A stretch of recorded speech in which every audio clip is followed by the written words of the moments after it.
What's poppin', everybody? This is Saber404, and today I'm gonna be reviewing a classic, a favorite of mine, and a favorite for many people, Symphony of the Night. This is gonna be the PlayStation 4 version of Castlevania Symphony of the Night, the Castlevania Requiem. It's basically a PSP port of the Symphony of the Night in the Dracula X Chronicles, with Rondo of Blood as a little bonus together. And how I do these reviews is we're going to talk about the graphics, the story, sound, gameplay, control, replay value, and then give my little verdict like I did the other time with Bloodstained Ritual of the Night. This is going to be, I guess, a spoiler-free review. I'm not going to spoil the story, but maybe some gameplay shown could be spoiler for some people, so, you know, watch at your own risk. Okay, so, gameplay. Or actually, no, graphics. We're starting with graphics. This game is from 1997, and, you know, it holds up so well, even after all these years. You know, the sprites are really beautiful, really cool. You know, the art style, of course, is, you know, really sweet. And, you know, for a game that's so old, you know, it kind of looks like, you know, modern retro games of today. So, you know, it's great. You can't really complain about the graphics.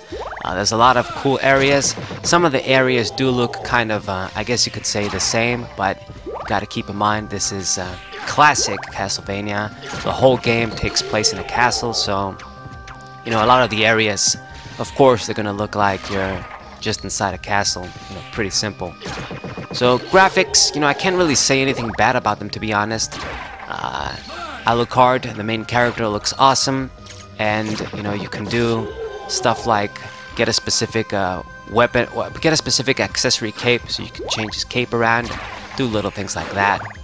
So graphics, I guess I would give it like an 8 or a 9. It's a game from 1997, PlayStation 1. You know, it looks good, you know, by those standards, you could say. 2D game.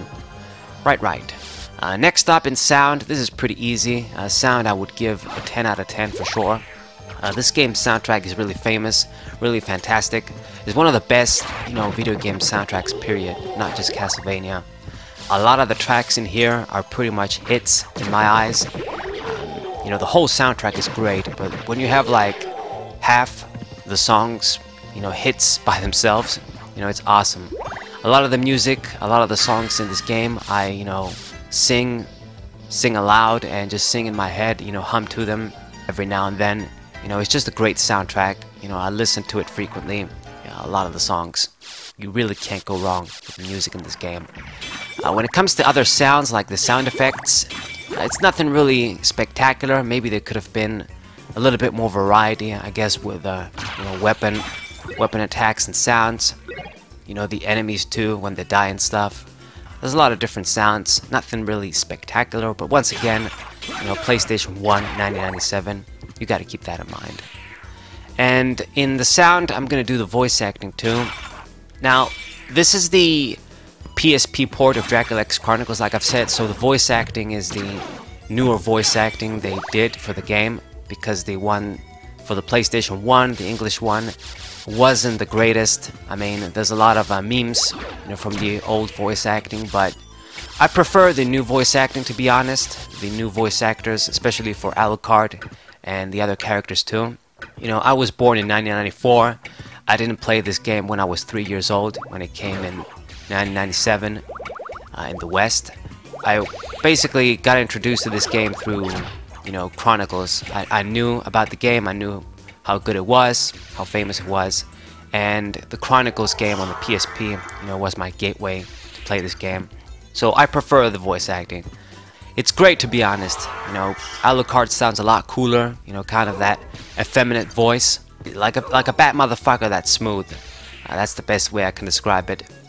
And you know, it's great. Very good acting. I like a lot of the lines of Alucard and with Dracula himself. So, you know, pretty good voice acting. And next up, we're gonna do, well, let me do story, I guess. So the story, you know, Koji Igarashi's games, you know, they're pretty simple. It's about the gameplay for the most part. They're not really story-driven. It's just a simple scenario. It's good. I like the story. You know, I like, you know, the whole concept of the whole thing. But there's not a lot of scenes when characters talk and interactions. especially, you know, after you do, I guess, the main campaign of the game. It's a good little story, I guess. It's not the focus, you know, of the game. Simple scenario. I think I would give story, I mean, I guess an 8 out of 10. I would like to give it a 9, but maybe there could have been, you know, more dialogue and stuff, more characters. Nevertheless. Next up, the gameplay. That's the big thing. So gameplay, you know, this game is famous for being the game that made this sort of Igavania, Metroidvania concept of scrolling through the game, but going into different areas, backtracking, and, you know, that kind of thing. You explore this giant castle, you try to get to Dracula, and, you know, put an end to him. Once again, Alucard is his son, and, you know, he kind of feels the responsibility.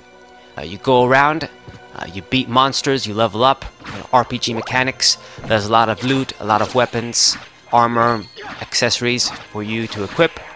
And a lot of times, you go through an area, you can't progress, or you're not supposed to go, and they kill you easily. And you gotta go through a different area, power up, collect what you need to collect, get a new ability, and then you can keep going and playing through the game.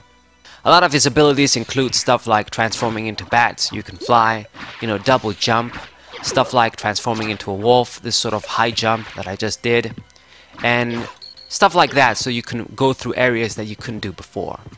Right.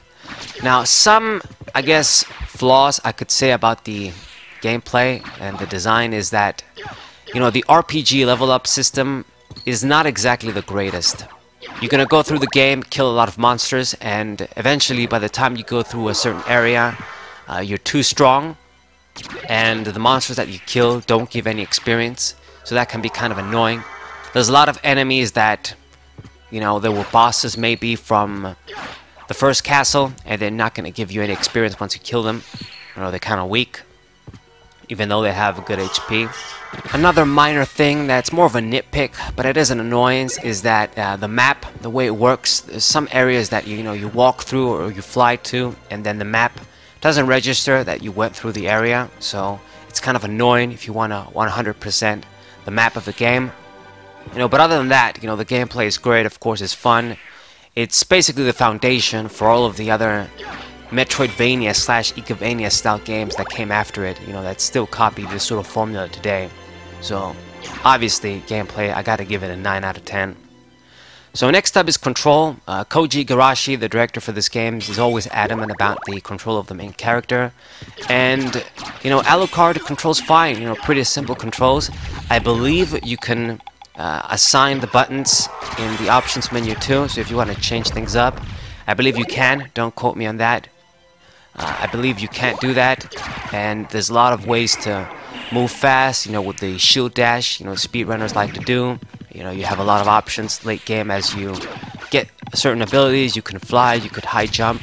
It's really easy to control Alucard. Dash to get away from enemy attacks and stuff, you know, so he controls fine. Can't really complain about the controls. Scrolling through the menus and everything works fine. Replay value. So this kind of game is the kind of game that you can play over and over. Obviously, after you beat the main game, you can play it through different modes. Like you can play it with Richter. In this particular version, you can play as Maria too, which is great. And actually, you can start immediately with some of the modes as long as you know the codes, like the luck mode. Maybe some other modes like the axe armor mode, where you can play as an axe armor too, I believe. A lot of good stuff.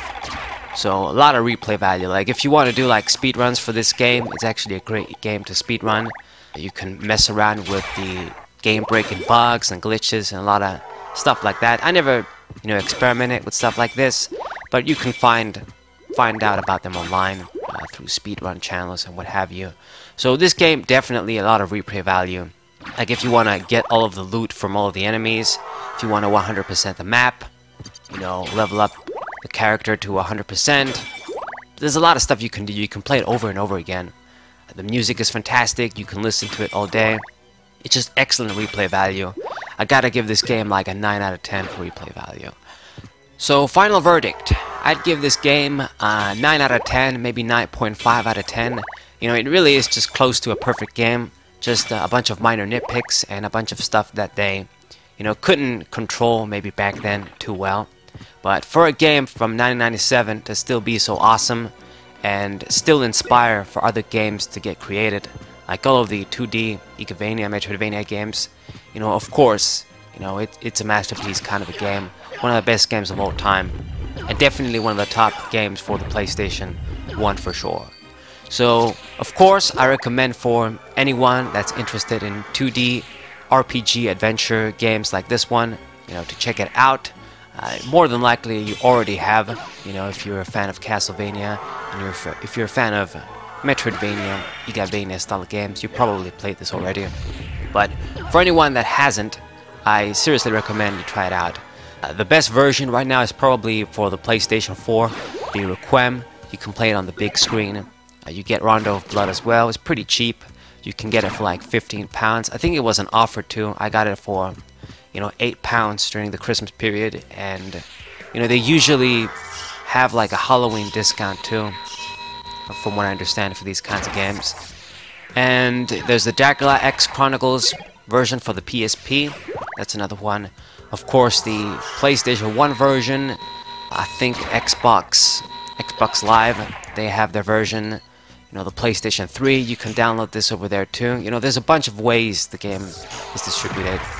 Only Nintendo doesn't really have it, to be honest, but there's a bunch of versions definitely you can try out. So this has been my review. I hope you guys enjoyed it, and definitely check this game out. It's awesome. Saberwolf94, thank you guys for watching.